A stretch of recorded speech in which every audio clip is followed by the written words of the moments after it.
És la dona de l'activista per drets humans Hu Jia, vigilat per la policia secreta després de passar 5 setmanes a la presó.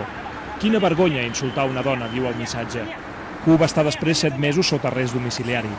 Situacions com aquestes són les que ha denunciat Amnistia Internacional en el seu últim informe sobre la situació dels drets humans a la Xina, que a més critica que els Jocs Olímpics no estan portant millores evidents i sí, en canvi, més problemes. 把那些社会异议人士、维权人士、上访的人控制住，然后呢，再给2008年带来一个他们认为的安定稳定的这个局面。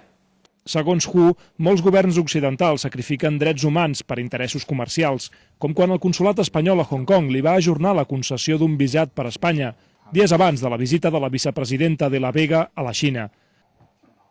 Teng Piao és un dels advocats de Chen Guangcheng, activista cec, condemnat a més de 4 anys de presó. Teng creu que el Comitè Olímpic Internacional s'equivoca quan diu que no s'ha de barrejar esport i política. 因为奥运会的举办，然后直接导致这个中国人权状况的一些退步，那这个就是国际奥运历史上的一个耻辱。